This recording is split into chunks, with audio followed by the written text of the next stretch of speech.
ตายนะเลยกินยาไข้เนี่ยยาไผซื้อมาให้ห้องเบาตูนประตูนซื้อมา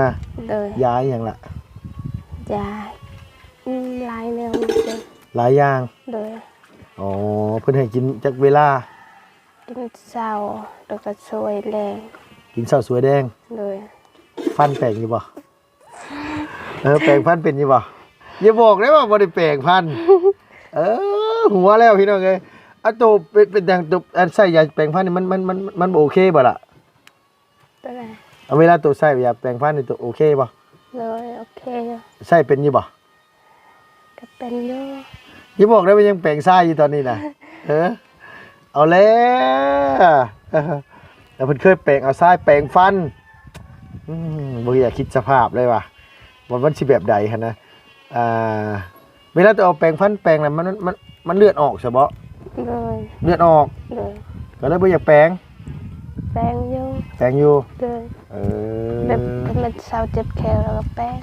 มันเศร้าเจ็บเลยมันแปลงแรกๆมันก็เจ็บปกติเท่านั้นแหละจ้าแม่เสื้อผ้ามีจักตัวลูกอ่ะ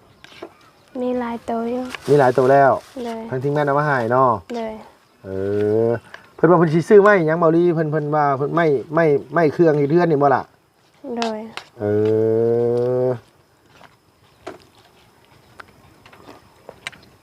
มาเด้อพี่น้องเด้อกินข้าวปุ้นน้ำอีหล่าพรพี่น้องเป็นแซ่บแฮงแซ่บบ่ล่ะแซ่บบ่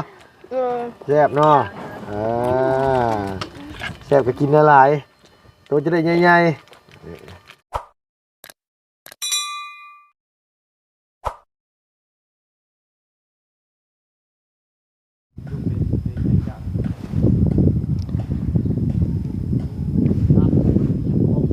กับสบาย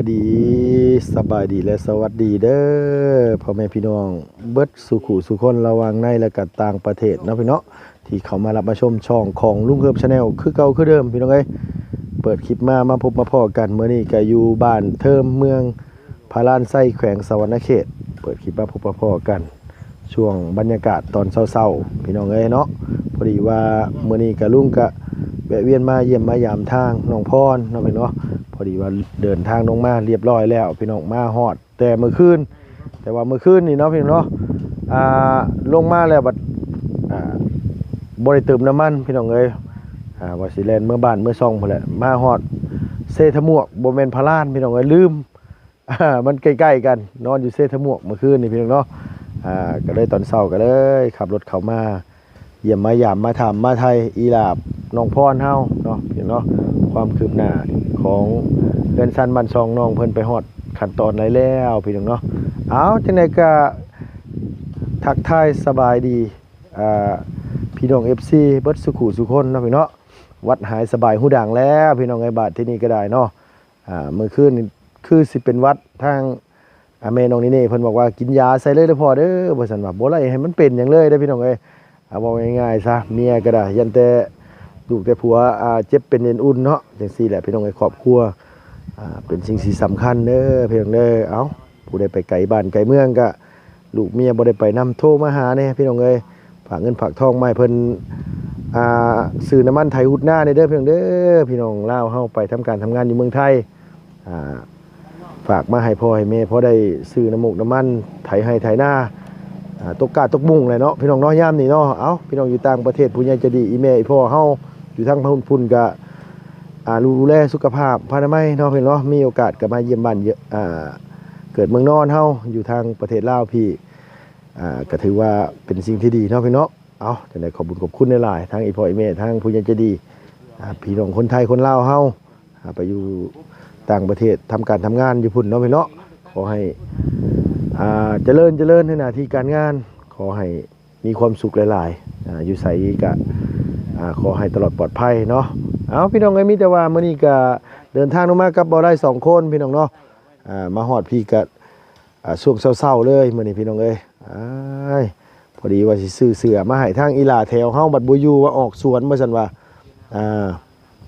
น้องเพิ่นบ่อยู่เฮือนมื้อนี้อีหล่าแถวเฮามื้อนั้นซื้อมาให้หลานตัวเดียวพี่น้องเอ้ยเอาว่าสิซื้อมาเพิ่มมื้อนี้ก็ได้น้องเพิ่นบัดบ่อยู่ว่าซั่นว่าถามทั้งแม่เพิ่นแล้วเมื่อกี้นี่ลุงก็ซื้อเสื้อกีฬามาให้น้องชุดนึงเนาะพี่เนาะมื้อนั้นซื้อมาชุดนึงเห็ เห็นน้องเพิ่นบ่ค่อยมีเสื้อผ้าหลายก็เลยซื้อมาให้เนาะพี่เนาะเอ้าจังได๋ก็ถ้าไปเบิ่งไปชมนํกันพี่น้องเอ้ยว่ามีข่าวดีอย่างนี้แล้วพี่น้องเนาะใหม่เฮือนใหม่ซ่านทางทีมงานมาแจ้งมากล่าวได้ยังพี่น้องเนาะเคสนี้ก็เป็นอีกเคสหนึงที่ลำบากอีหลีเด้พี่น้องเอ้ยที่แบบว่าน่าเห็นอกเห็นใจทางครอบครัวเฮือนซ่านของน้องพรว่าง่ายๆก็คือพอตายปะพี่น้องเอ้ยแม่ก็หาแต่มาสั่งครอบครัวใหม่แล้วน้องก็เป็นสาวเบิดทุกคนล่ะน้องก็ย่านแน่น้องกับมันความรู้สึกมันบ่โอเคแหละน้องเพิ่นว่าเนาะคันเฮาปลูกเฮือนปลูกซ่านเน้นหน้าถาวรเฮ็ดห้องกั้นห้องให้น้องให้อีหลาเพิ่นอยู่มันก็สิปลอดภัยจังซี่นะเนาะพี่น้องเฮาก็บ่ฮู้ว่าจิตใจไผมันตรงนี้ก็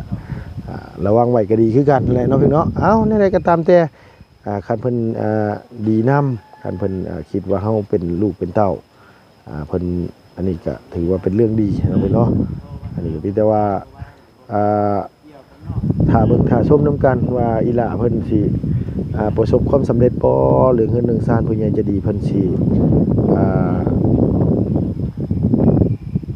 ให้การช่วยเหลือซ้ำใดเนาะพี่เนาะแต่ว่าทางลุงนี่ยังเงียบอยู่แต่ว่าลุงว่าน้องเพิ่นนี่ก็น่าเห็นอกเห็นใจทางอีหลาน้อยทางน้องแถวก็โอ้พี่น้องเอ้ยอีหลาผู้นั้นก็นักน่วงบ่น่วงในซอยแม่ซอยเอื้อยอันนึงข้าวนึงน้ำตักน้ำตักในให้ทั้งแม่เฒ่าพ่อเฒ่ากินน้ำแน่เนาะพี่เนาะโดยป้าพี่น้องป้ามีแต่เข้าไปโอ้ไปร่มน้ำอีหลาเพิ่นก่อนเนาะพี่เนาะโดยพุ่นพี่น้องเอ้ยเนาะทางแม่น้องพรบ่ได้ไปให้ไปสวนมาจากแหละมื้อนี้เพิ่นอยู่เฮือนทางแม่เพิ่นกำลังมาตักน้ำตักในอยู่โอ้ยเนาะโดยสบายดีโอ้กำลังตักน้ำป๊าดโถคุก็ได้เนาะ เก้าเมโต ฮะ เก้าเมโต คุเก่าไม่ตู้เอาให้ โดย เอาอีแม่บ่ได้มีบ่สันคุสันตะกี้ คุใหม่หันอาญามาหันให้เมโตก็มีคุใส่ อ๋อคุอันใหม่อันที่ทางทีมงานนำมาน่ะไปให้ไม่ตู้ โดย ไม่ตู้ก็บ่มีคุคือกัน ก็มีคุกัน ใส่ ใส่ โดยเอาไปได้มื้อนี้คือบ่ได้ไปอันว่าให้ไปสวนมื้อนี้ เจ็บตีนลูก ฮะ เจ็บตีนแตก ตีมเป็นหยังนั่นน่ะ ยากเนี่ยหมดนี่เนี่ย ใช้เบิ่งหั่น นี่ลูกเบิก โอ้ยพี่น้องเอ้ย อันนี้รอนี่จังหวัดแตกหมดช่องคาง เอ เรื่องนี้ อ แตกหมดแล้วลูกเอ้ยมันแตก โดย เจ็บ บ่ได้ไป โดย ทางอีหลาแถวไปนะไปให้บ่มื้อนี้ ชาวสวนหัน สวนตัวใดสวนมีตู้หรือสวนเจ้า ชวนแม่เองนี่ ไก่บ่ ไกลแล้ว ตัวน้องเพิ่นสิกลับมาจากโมงบัดทีนี้ คันบ่ไปนำล่ะมาชื่อจักที่เมื่อบ่ เออ 3 โมงก็ละ 3 โมงเดี๋ยวน้องกลับมาก็ได้บ่ต้องไปนำก็อย่ามันไกลโพด 3 โมงละมา3 โมง 3 โมงเดี๋ยวเฮาสิเข้ามาใหม่ก็ได้ดอกสนะ โดย พอดีว่าซื้อเสื้อมาให้อีหล่าเพิ่นพี่น้องเอ้ยผู้นั้นก็ดุแท้ๆเนาะ โดย ดุบ่แม่ผู้น้องแถวนี่ดุบ่ โดนึ่งข้าวตักน้ อืม ำ ซอย แม่ ซอยแม่ ซอยแม่ได้ลูก อื เอ้ย มโดยอันทางกันว่าผัวเด้ค่ะผัวเจ้าน่ะ ก็เฮ็ดคือกัน ไปใช้เดี๋ยวนี้ พาชวนกับลูกนั่น ไปเผาสวนตัวลูกโอ้โดยแล้วไปหน้าเนาะ โดย ไปสวน นี่นาลูกเอ้ยมีแต่สวน มีแต่สวน บ่มีนาเลย อืม มีแต่สวนนั้น โดยว่าไงบ่น้องเพิ่นไปเฝ้าสวนบ่ซั่นว่าพี่น้องเอ้ยทางอีหลาแถวเฮา แม่นแหละ โดยน้ำแห้งบ่แม่นหยวมมึงดูห่า ยังอยู่ลูกทางแม่ยังทันซีมแสบๆหรือเปล่า ไปได้ฝืดแท้ ไม่ได้พูดปานใด บ่ฝืดแต่ว่าเพิ่นตัวเตี้ยพี่น้องเอ้ยเพิ่นตัวเตี้ยแล้วมันอันนี้เนาะออกคักอยู่ชนะนี่นะ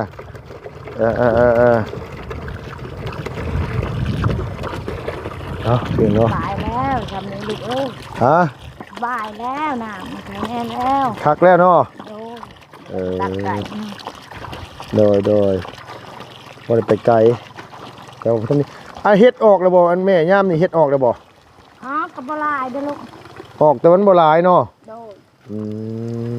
ม ออกโยออกมันบลาย โดยออกเฮ็ดเพาะมันบ่ค่อยหลายปานใด โดย เออ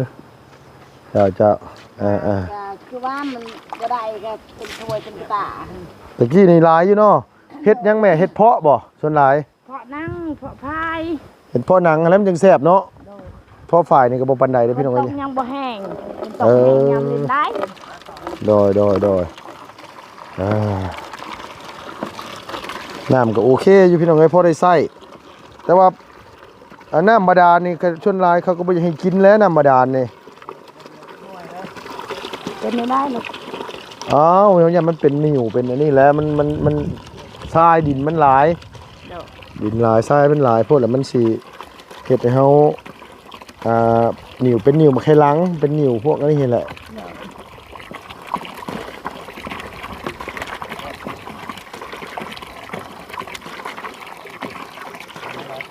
อืมก็ถือว่าโอเคอยู่ครับพี่เนาะ โดยเอาพี่น้องเอ้ยเราสิเป็นนี่ตักน้ำขึ้นไปใส่ไปซั่นว่าดีแน่มันบ่ได้ไกลปานใดว่าซั่นว่าโดยล้างถ้วยล้างบ่วงง่ายขึ้นเนาะโอ้ยคู่กับคู่ห่างๆ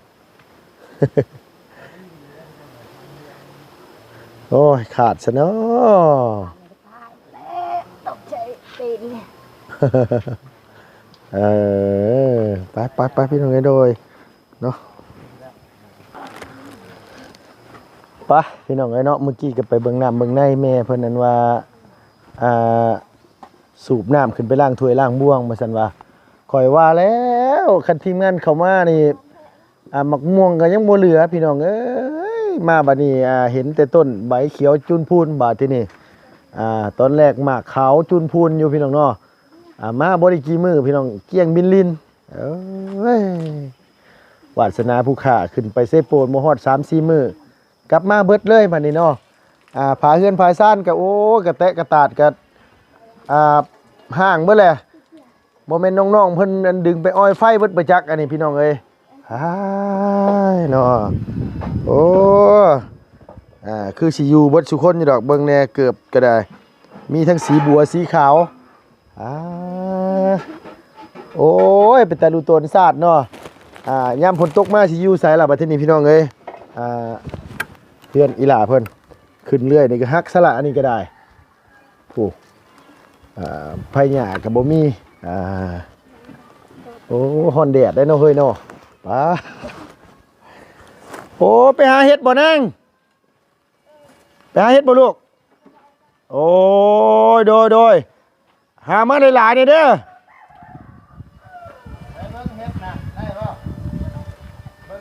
เพิ่นกลับมาแล้วบ่ล่ะนะพรหรือว่านี่ได้ล่ะไปเบิ่งเงือบ่ไรหลายๆอยู่บ่ลูกเอามาขายอ้ายได้มา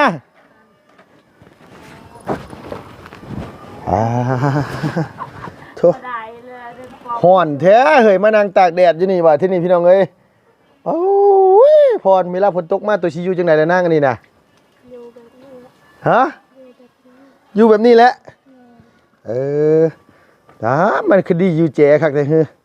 มันฮ้อนแดดติ เลย ได้หยังกินแล้วล่ะมื้อนี้ฮะ แบบนี้ บ่มีหยัง เลย มื้อเช้านี้ได้กินหยังก็ล่ะ กินอีกอันกินไข่ กินไข่ เลยทอดไข่ ทอดไข่ เลย ภาษาบ้านเฮาทอดนี่เพิ่นเอิ้นว่านี่ได้จืดบ่ล่ะ เลย จืดไข่บ่นี่ไม่ให้แน่ ควรเดินด้วย นี่หยังก็ ควรเดินด้วย บ้านตัวเอิ้นหยังก็ ควรเดินด้วย คือควรเดินด้วย เลย เอ้าบ่ได้ซื้อหยังมาฝากที่จริงซื้อมา5ถุงแต่พ่อน้องเพิ่นอยู่ข้างทางเมื่อกี้นี่ให้น้องเพิ่นไป3ถุงพี่น้องเอ้ยก็เหลือมาให้สะพร2ถุงกับอีหยังวะขนมกับมาม่าได้ล่ะเด้ เลย มามื้อนี้นี่รู้สึกว่าหน้าตาสดใสขึ้นเนาะ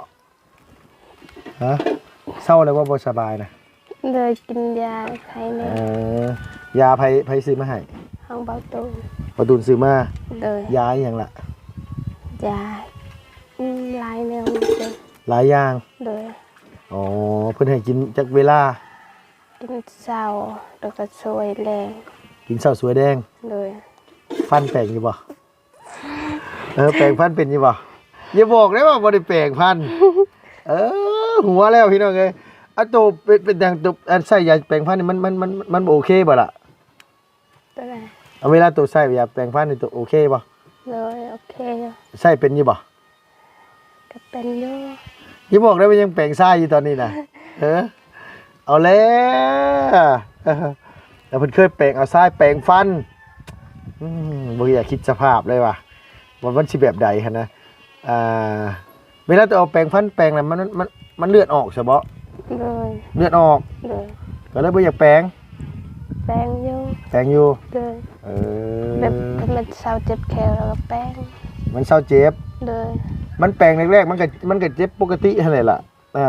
ไปเรื่อยๆแล้วมันก็ความซินมันก็เกิดอันนี้แหละมันก็ซินแหละมันก็บ่เป็นหยังได้กินขัวไข่มื้อเช้านี่ เลย ทางทีมงานเพิ่นมาแจ้งอย่างนี้แหละ ถ้าเป็นบาวลี่เราแจ้งว่าจานด้วยทำบาวลี่เพิ่นแจ้งว่าสิซื้อไม้เฮ็ดเรือน อ๋อเพิ่นสิซื้อใหม่มาให้เทื่อนให้ เลย อ๋อโอ้ดีใจนำเด้อเฮ้ย เลย แม่นอยู่เด้อพี่น้องเอ้ยอันนี้ก็คือเห็นแล้วก็รู้ตนซาดน้องเพิ่นอยู่แบบว่าเห็นอีหลานี่แบบจักสิว่าแนวใดนะแม่ว่าอยู่กันหลายคนเลยเฮือนมันหลังน้อยบัดทีนี้นะเวลานอนก็กระเบียดกระเสียนกันโอ้ยพี่น้องเอ้ยเพิ่นน้องเพิ่นพาให้ลุงมานั่งตากแดดอันนี้มันไปสายฉลานี่นะ มันหักกันเลยมางออก มันหักก็เลยมางอก เลย ส้มส้นแหละส้นฝนจังได๋ซะบัดนี้เวลาฝนตกมา อยู่แบบนี้ อยู่แบบนี้แหละ เลย ง่ายเนาะง่ายขนาดได้เนาะ แบบ ฮะ มันเป็นเลยแบบลมแห้งแล้วมันผัดแล้วมันหักออกมา ลมแห้งมันผัดแล้วมันหัก เลย ก็เลยง่ายอันก็เลยมางอก เลย อันนั้นใบยังลูกหล่ะใบจากบ่ตอนนั้นใบยังนี่นะ ใบมะพร้าว ใบมะพร้าว เลย เอาใบมะพร้าวนี่ก็เฮ็ดไผ่หญ้าได้คือกันเนาะ เลย อ๋อเฮามาสีกเอาบ่พรหรือบ่มาสีกล่ะ เอาพายจะเช็ด เอาอีหลาเฮ็ดเป็นบ่ เป็น เป็นคือกัน เลย อืมหมายความว่าเฮ็ดได้เนาะ เลย โดยลืมถามอีหลาน้อยไปอันนี้บ่ไปสวนบ่ เลย เพิ่นไปกันจักคนมื้อนี้ ไป2 คน อ่า 3 คน โดยหน้าตาคือเมื่อยแท้ยังเมื่อยอยู่บ่ซุมื้อนี้ เมื่อย เมื่อย เลย มันเมื่อยมันเป็นแบบไหนล่ะมันเจ็บท้องนี่บ่หรือว่านี่ใด บูแบบเมื่อยแบบบูสิบอก ฮะ บูสิบอกแบบจักเมื่อยแบบไหน บ่รู้ว่าสิบอกว่าจักเมื่อยแบบใด เลย ขณะบ่ได้เฮ็ดงานหนักก็เมื่อยซุมื้อนี้กะ เลย แต่ว่ามันเมื่อยเนาะน้องเนาะ เลย น้ำฮินูบอยเพิ่นซื้อมาให้ยัง น้ำเนี่ย น้ำฮินูบอยน้ำแดงๆน่ะน้ำแดงๆน่ะ บู บ่มีบ่ เลย มาส่งใส่น้ำกินนะเจ้าบ่ได้เคยไปตรวจเลือดอยู่บ่บ่ได้ตรวจว่ามันขาดได้เกินหรือว่ามันบ่พอจังว่ามันจะมาทุกขาดเลือดไปจากนางบ่ตัวขึ้นเหลือง เต้นนักกุบาล ๆบ่ฮู้คือกัน เลย บ่ได้เคยไปตรวจเลยตั้งแต่ใหญ่ได้เกิดได้ใหญ่มานี่ได้ เลย อืมแต่ผู้นั้นน่ะบ่ขาดดอกผู้นั้นน่ะเกินผู้นั้นน่ะ แต่ผู้นี้นี่เจ้าตัวน้อยแต่ใดมาบ่ล่ะ เลย จอยแบบนี้แต่ใดมา เลย เดี๋ยวไปอยู่เวียงหั่นกับเพิ่นกับอยู่กับเพิ่นน่ะเพิ่นบ่ได้ชื่อมาเลี้ยงดีบ่มันจังได๋คือตัวน้อยแท้ ก็เลี้ยงดีอยู่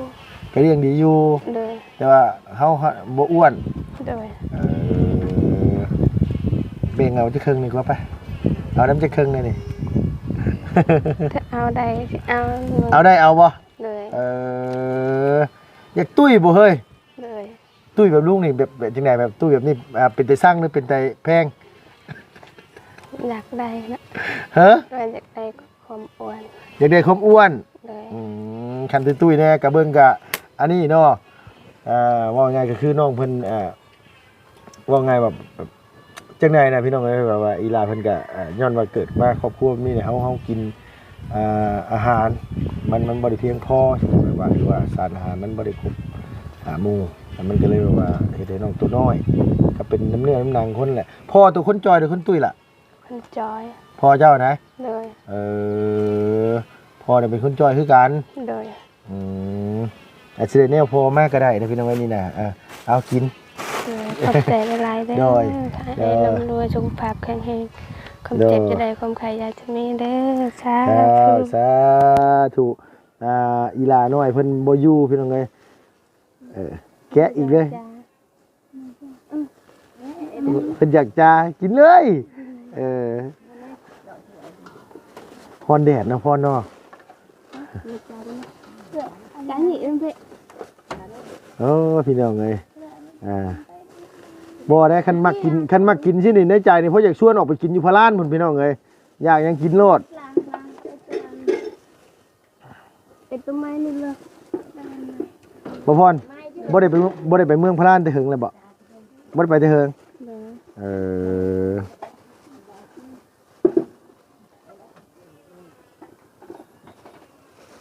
มื้อเช้านี่กินขั่วไข่ว่าซั่นว่ามื้อเช้านี่เบิดแล้วไข่น่ะ ยังหาหน่อย ยังหาหน่วยบ่ได้ไปหาเห็ดเพาะบ่ล่ะ ไปหาวันนั้นได้เช้าหน่อย ได้จักหน่วยก็ เช้าหน่อย 20หน่วยเอากูยพี่น้องเอ้ยมันยังบ่ออกหลายแม่นบ่นาง เลย ช่วงไหนมันออกหลายพรแต่เก่าหน้าใดช่วงนี้บ่ เด็กย้ำได้ปะหมายตรงนี้ แล้วแต่ปีมันแม่นบ่ล่ะ เลย ลุงก็ซื้อมาหาถุงแบ่งให้ทั้งน้องแถวน้ำแน่เมื่อกี้นี่พี่น้องไอ้3ถุงเพราะว่าพ่อน้องเพิ่นอยู่กัน3คนก็เลยแบ่งให้3ถุง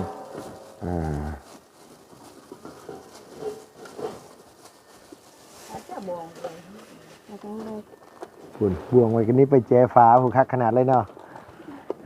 ดูได้ไหมจ๊ะ เอ้ย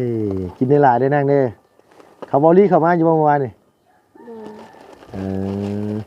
ไผตีนบวมเมื่อวานนี่เห็นบ่ป้องอันถ่ายคลิปเมื่อวานนี่ ตีไปเลย ไผตีนบวม มองซ้าย น้องเจ้าไปถึงอย่างนั่ง ขึ้นขา มันคันเออ จาน มาม่าเบิดแล้วบ่พร ยัง ยัง เลย น้องเพิ่นก็สิกินแต่มาม่าน่ะก็บ่ไหวกันแน่เนาะน่ะเนาะ จ้าแม่ เสื้อผ้ามีจักตัวลูกอ่ะ มีลายตัวอยู่ มีหลายตัวแล้ว เลย ทางทีมงานเอามาให้เนาะ เลย เพิ่นว่าเพิ่นสิซื้อไม้หยังเบาลีเพิ่นว่าเพิ่นไม่เครื่องเฮ็ดเรือนนี่บ่ล่ะ เลย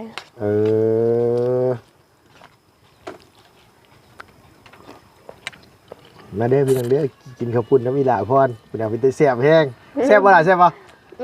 แซ่บเนาะแซ่บก็กินหลายๆตัวจะได้ใหญ่ๆโดยพี่น้องเอ้ยอันนี้ก็สิแหละคือเห็นนี่แหละว่าง่ายซะว่าภาษาบ้านเฮาก็เฮือนแม่กับหมายตั้งแต่เราบ่ทันได้มีผัวพุ่นเฮ็ดหลังนี่แม่นบ่แม่อันนี้พ่อเฒ่าบ่เฮ็ดให้นี่นะเพิ่นรู้ตนศาสตร์ตะกี้นี่ก็เจ้าก็นอนอยู่นี่บ่ล่ะตะกี้น่ะแต่พ่อใหม่เจ้าฉันอันนี้น่ะเจ้านอนอยู่นี่ เลย พอมีพ่อใหม่แล้วเจ้าก็ไปนอนเฮือนแม่เฒ่าโดยอันนี้นี่ตะกี้นี่ดินของข้าเจ้าที่แม่อันนี้นะดินมูลเนาะโอ้ ดินมูลเข้าประตูพุ่น โดยอันน้ำที่เพิ่นเจาะไว้นี่ก็คือเพิ่นลื้อไปเลยบ่น้ำที่เจาะอยู่นี่เห็นนะ เลย มันใส่บ่ได้แล้วก็เลยเจาะใหม่พี่น้องเอ้ยเฮือนอีหล่าพ่อนี่ก็ไฟฟ้าก็บ่ได้มีไส้เด้พี่น้องเอ้ยเฮือนน้องเพิ่นนี่โอ้ยขมั่งพี่น้องเนาะ6 ล้าน 3 แสนกีบว่าซั่นมาคันว่าเอาเข้าก็ถือว่าแพงบ่ก็บ่แพงถือว่าถูกบ่ก็บ่ถูกพี่น้องเนาะก็ราคาก็ถือว่ากลางๆแอมบ่ เลย แอมนี่แซ่บพี่น้องเอ้ยแอมนี่แอมนี่แซ่บโอ้ยฉันเป็นกินคักเนาะอยากส่วนออกไปกินอยู่พะลานพุ่นนั่งกินอยู่ห้านมันโดนเอื้อยเนาะ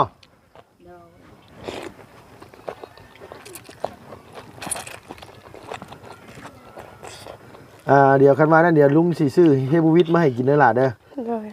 ให้น้องเพิ่น โดยสันเรื่องน้อย ซื้อเฮบูวิทกับซื้อเฮโดบอยมาให้น้องเพิ่นพี่น้องก็รู้สึกว่าอีหลาเพิ่นจะจ้อยผอมๆผิวก็เหลืองๆซะล่ะอันนี้จ้อยมาแต่เกิดพุ่นบ่แม่นี่นะเราบ่อ้วนดิเราบ่เคยตุ้ยเนาะเออเออน้องมันเกิดมาตัวที่ตุ้ยน้องน่ะอันนั้นตุ้ยแต่ใดมาบ่นั่นน่ะเจ้าเอานุ่มให้กินให้น้องกินผู้เดียวเว้ยนะพ่อเนาะให้พ่อน้องนุ่มแต่น้อยโพดก็เลยจอย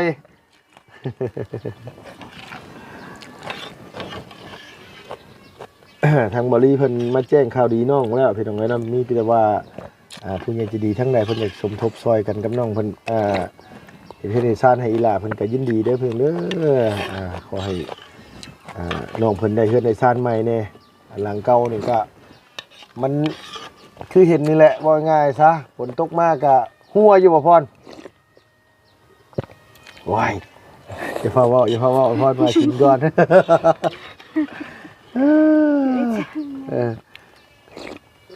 แอมนี่คือแซ่บพี่น้องเอ้ย กินจะไม่ได้เงยหน้าในความอยาก ผมอยากกินจะไม่ได้เงยหน้าเลยฉันน่ะมากต้องมากินข้าวปุ้นมาล่ะมากิน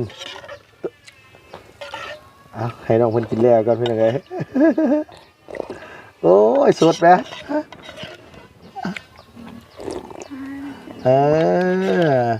โอ้ยคันเรียกม้านี่ม้าไห่น้ำในพรนี่นะม้าก็เชื่อโอ้ยพรจงไว้ให้ข่อยเด้ว่าได้จานเข้ามาวะ เอาพี่น้องเอ้ยนอกเกินสิเด็ดดอกคืออีลาเพิ่นเมื่อนั้นไปหาเห็ดเพาะได้เศร้าดอกบ่ซั่นว่าโอ้เห็ดปวกยังบ่ออกบ่พรยังบ่ออก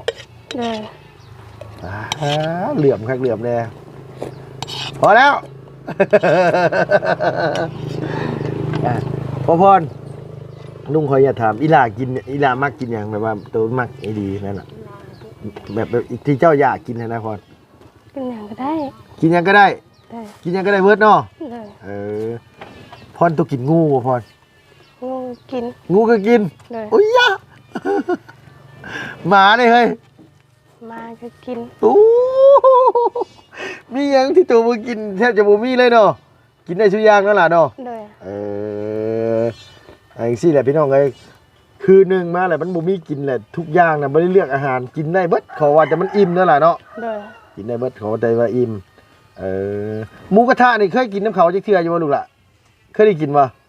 เคยได้กินน้ำเขาจักเทื่อฮู้จักหมูกระทะอยู่บ่ฮู้จักซ้ำโดยมีแต่ว่าลุงสิออกไปก่อนเด้อเดี๋ยวลุงสิกลับเข้ามาใหม่เด้อโดยมีแต่ว่าโอเคสละเอาสบายดีนะลูกเด้อสบายดีโดยผู้นั้นบ่ปากบ่ติงเนี่ยมีผู้นี้ก็พ่อเขาปุ้นใส่เด้อพี่น้องเอ้ย